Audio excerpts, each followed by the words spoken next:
తన వివాహేతర సంబంధానికి అడ్డొస్తుందని చెప్పేసి 3 ఏళ్ల పాపకైతే కనుక సొంత తల్లి వందన మరియు అటు ఆమె ప్రియుడు శ్రీరాములు ఇద్దరు కలిసి కూడా ఆమెకు వాతలు పెట్టిన పరిస్థితి అయితే ఉంది. ప్రస్తుతం మనం అయితే చైల్డ్ వెల్ఫేర్ కమిటీ దగ్గర అయితే ఉన్నాము. అక్కడ ఆ పాపని సిడబ్ల్యూసి వాళ్ళు హ్యాండ్ ఓవర్ చేసుకున్నారు. ఆమె తల్లి ఇక్కడికి వచ్చిన్నారు. బాలల సంక్షేమ కమిటీ దగ్గర అయితే ఉన్నాము. లోపల దానికి సంబంధించి కూడా ఆ బెంచ్లో దీని గురించి డిస్కషన్ అయితే కొనసాగుతుంది. అసలు ఏం జరిగింది ఏంటి, అసలు వందన నిజంగానే ఆ పాపకి వాతలు పెట్టారా?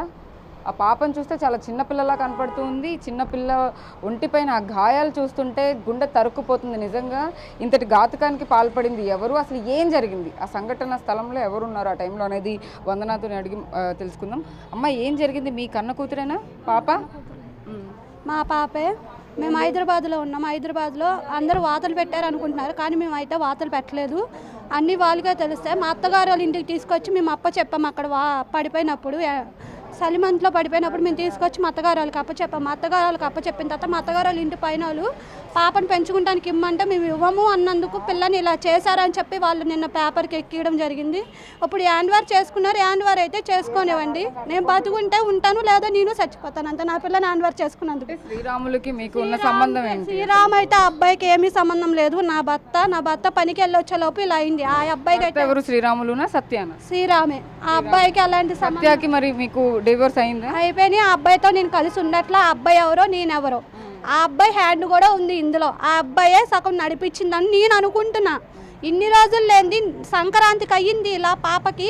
ఈ మధ్యలో ఇప్పుడు పేపర్ ఎక్కిచ్చారంటే ఆ అబ్బాయిది ఉంది, దుర్గారావు ఉంది, ఏం పేరు అతను ఎలా ఇది ఉంది. వీళ్ళందరూ హ్యాండ్ ఉండడం వల్లే నా పిల్ల ఈరోజు సిడబ్ల్యూసీకి హ్యాండ్వార్ అయింది. హ్యాండ్వార్ అవ్వనియండి, నేనేం చేసుకుని వాళ్ళందరి మీద నేను పేపర్ మీద రాస్తా అంతే. ఇప్పుడు మీ కన్న కూతుర్ని సిడబ్ల్యూసీ వాళ్ళు వచ్చి తీసుకెళ్లిపోవడానికి కారణం ఏం? మీ హస్తం ఏం లేదంటారంటే ఆ పాపకి వాతలు చూస్తుంటే ఖచ్చితంగా ఎవరో పెట్టిన లేదు మేడం. నా కన్న బిడ్డని ఎవరో దగ్గర ఉంటే కేసు పెట్టి నా బిడ్డని నేను తెచ్చుకున్నా. ఎవరో అమ్ముకుంటానని ఫస్ట్ సత్యాన అబ్బాయి అమ్ముకుంటానంటేనే నేను కేసు పెట్టి అందరూ మీకు కలిగిన పాపే కదా ఈ పాప? కాదా శ్రీరాములకి మీకు అసలు ఈ అబ్బాయికి సంబంధం లేని విషయం ఇది. అసలు శ్రీరాముకి సంబంధం లేని విషయం. ఎన్ని సంవత్సరాల క్రితం పెళ్ళయింది శ్రీరాములకి? నాకు శ్రీరాముకి వరద వచ్చినప్పుడు పెళ్ళయింది.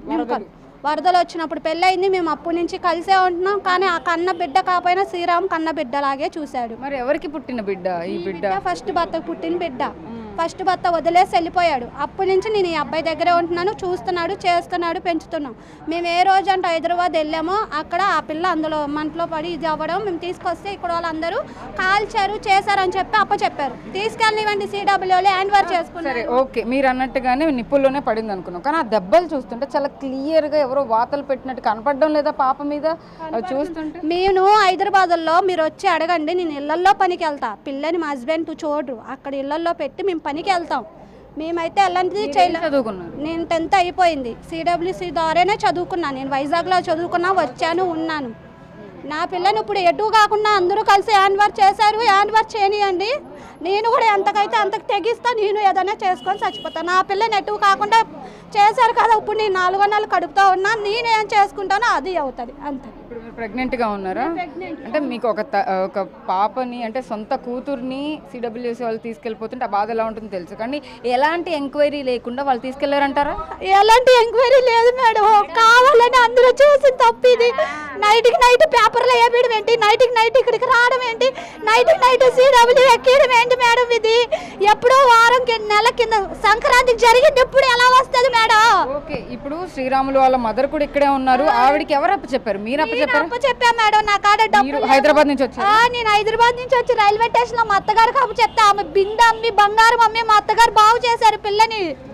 ఆమెకి అసలు అంత సంబంధం లేదు. అల్లుడు వాళ్ళ కోళ్ళు అందరూ కలిపి పిల్లని బాగు చేయించుకొని ఆ రకంగా తెచ్చారు. ఇప్పుడు నా పిల్లని ఎడ్డు కాకుండా నాశనం చేసి ఇప్పుడు హ్యాండ్ వాష్ చేస్తున్నారు. చేయనివ్వండి, నేనైతే ఫీల్ అవును. ఇంటికి వెళ్ళి నేను పురుగుల మంతా ఇది అవుతారు అంతే. మీ మొదటి భర్త సత్య ఎవరైతే ఉన్నారో అతను రాలేదా పాపను చూడడానికి? కానీ అసలు ఎప్పుడూ రాలేదు. తను వదిలేసి ఎప్పుడో, నేను ఎప్పుడంటే ఫస్ట్కి 1 year పాప ఉంది అప్పుడే వచ్చేసా. విజయవాడ ఒడిశా నుంచి నేను ఇక్కడికి వచ్చేసాను. అప్పటి నుంచి ఉన్నానా సచ్చానా బతికెళ్ళానా అబ్బాయి చూడాల. నాకు సంబంధం లేని విషయం అబ్బాయి గురించి. ఆ అబ్బాయి కూడా వేరే మ్యారేజ్ చేసుకున్నాడు. ఇప్పుడు ఈ అబ్బాయికి వచ్చిన తర్వాత నన్ను బాగానే చూస్తున్నాడు, ఏది లోటు లేదు నాకు. నా పిల్లని అందరూ కలిసి పేపర్ లేపించి రోడ్లు ఎక్కించి పిల్లని యాన్వర్ చేస్తున్న ఆరోపణలు మాత్రం అటు శ్రీరాములు మీరు ఇద్దరు కలిసే పాపని హింసించారు అని చెప్పి యాన్వర్ చెప్తున్నారు. పిల్లని వాళ్ళకి అమ్మలేదు అని చెప్పి ఇలా చేశారు. పిల్లని నేను వాళ్ళకి అమ్మలేదు అనే దుర్గారావుకు అమ్మమంటే నేను అమ్మము, మేము గొడ్రాల్లో నేను ఎలా అమ్ముతాను అని అడిగాను. దుర్గారావు అమ్మమ్మ అనే చెప్పాడు. నేను అమ్మను అన్నందుకు నైట్ పేపర్ లేపిడు ఏంటి, నైట్ పోలీసులు రావడం ఏంటి. సంక్రాంతికి జరిగితే ఇప్పుడు ఎలా వస్తారు? పిల్ల మచ్చలు చూశారు కదా మీరు ఒంటి మీద.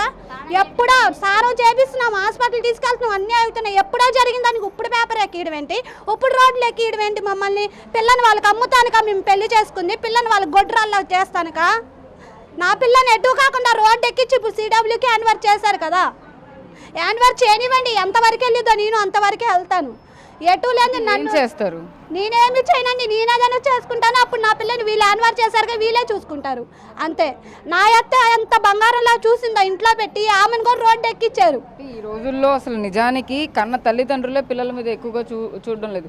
అలాంటిది శ్రీరాములు అనే వ్యక్తి కానీ ఆవిడ కానీ ఎలా చూసారని అనుకో. ఎలా చూసారంటే ఆ అబ్బాయికి పుట్టని బిడ్డను కూడా ఆమె చూసిందంటే ఆమెకు ఒక ఆడపిల్ల ఉంది, ఆడపిల్ల లాంటి ఆడపిల్ల అని చెప్పి చూసింది. అలాంటిది ఆమె మీద నిందలేసి పిల్లని యాన్వర్ చేసి. అయితే మనం శ్రీరాములు తల్లి ఇక్కడే ఉన్నారు. ఆవిడ చేతుల మీదకి ఆ పాపని ఇచ్చారనమాట. నెల క్రితం మీకేనా అమ్మ అప్పచెప్పింది? దెబ్బలు తగిలినప్పుడు ఎలా ఉన్నాయండి? దెబ్బలు తిన్నాడు కొద్దిగా సీరియస్గా ఉన్నాయి మేడం. సీరియస్గా ఉంటే నేను ఎలా ఉన్నాయి? కాలినట్టు ఉన్నాయి, కొంచెం వాతలు పెట్టినట్లు ఏం లేవు. అక్కడ అడిగా హైదరాబాద్ వెళ్ళి, నేను హైదరాబాద్ మా చుట్టాలు ఉంటే మరి ఏమైంది ఏం కథ అని అడిగితే పొయ్యిలో సలిమంట కాగుతుంటే పడిపోయింది అత్త అని చెప్పారు మా మేనల్లుడు గిట్ట. అటు పడిపోయింది రాజు అని నేను అడిగితే పడిపోయింది అత్త, అమ్మాయి ఏమో ఏగుళ్ళని పడుకుంది ఇంట్లో, మరి నేనేం చేయను అత్త అని మా అల్లుడండు. అమ్మ డబ్బులు నీ దగ్గర డబ్బులు ఆ అమ్మాయి అని అడిగితే అమ్మాయి అంది, అత్తయ్య నా దగ్గర డబ్బులు లేవు అత్తయ్య, మరి పిల్లల్ని నీ దగ్గర తీసుకొచ్చి అత్తయ్య అంటే సరే తీసుకొచ్చి అమ్మ అన్న. అత్త రైల్వే స్టేషన్ దాకా అత్తయ్య, మరి ఇళ్ళల్లో పని చేసేటోళ్ళు ఊరుకోరు, నేను ఇక్కడ వచ్చి ఒక రోజు అంటే సరే రైల్వే స్టేషన్ దాకా రా అమ్మ, నేను తీసుకెళ్తా పిల్లని అని చెప్పా. రైల్వే స్టేషన్ దగ్గర వచ్చి నాకు పిల్లని అప్పు చెప్పి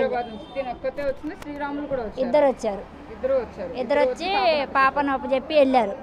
అప్పు చెప్పి వెళ్తే నా దగ్గర డబ్బులు లేకపోయినా మా పక్కన వాళ్ళ దగ్గర అప్పు ఆడాడప్పు ఒక ఇద్దరు బిందెకి అన్నీ అమ్మేసి పాప గిట్ట చూపించారు. నాకు కూడా కాలు ఫ్రాక్చర్ అయింది. అయితే యాక్సిడెంట్ అయిందిలే మేడం. అయితే కాలు ఫ్రాక్చర్ అయిందని ఇంకా పాప నేను చూసుకుని ఉన్నా. అయితే మా ఆడబిడ్డ కొడుక్కి ఒకడు మోగోడు ఒకడు మంచోడు. అడేం చేశాడంటే అత్త పిల్లని అమ్ముతావా అని అడిగాడు.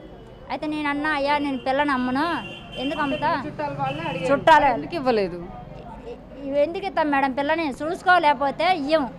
అయితే అత్త పిల్లని అమ్ముతావా అని అడిగాడు. నేను అమ్మని పిల్లని, నేను ఒక పిల్లని పెళ్లి చేసి పంపించా, ఇప్పుడు ఆడపిల్ల ఎలవేందో తెలుస్తుంది, నాకు ఆడపిల్ల అంటే చాలా ఇష్టం, నేను ఆ పిల్లని నేను చూసుకుంటా, నేను అమ్మను పిల్లని అని చెప్పి నేను అన్నా.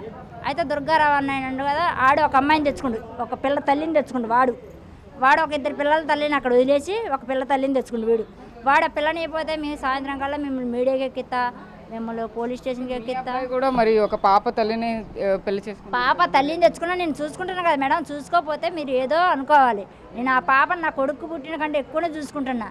ఇది ఇప్పుడు నా కొడుకు పుట్టలేదు, నాకెందుకు ఈ అవసరం, నేను గాయాలతో ఉంది, నాకెందుకు అని పడేయాలిగా పక్కన, నేను ఎందుకు చూసుకున్నా మేడం. హెచ్చరించలేదా? అంటే వాళ్ళు ఆల్రెడీ మ్యారీడ్ అయ్యి ఒక పాపతో ఉన్న సమయంలో శ్రీరాములు ఇలా ఇల్లీగల్ రిలేషన్షిప్ పెట్టుకోవడం, ఆ అబ్బాయి సరిగ్గా చూడట్లేదని మా అబ్బాయితో వెళ్ళిపోయింది. దాన్ని కూడా నేనేం పట్టించుకోలే. వాళ్ళు బతుకు నా బతుకు నేను బతుకుని సైలెంట్గా ఉన్నా నేను. అయితే ఏమో చూడలేని పరిస్థితిలో పిల్లని తెచ్చి నాకు అప్పచెప్పింది.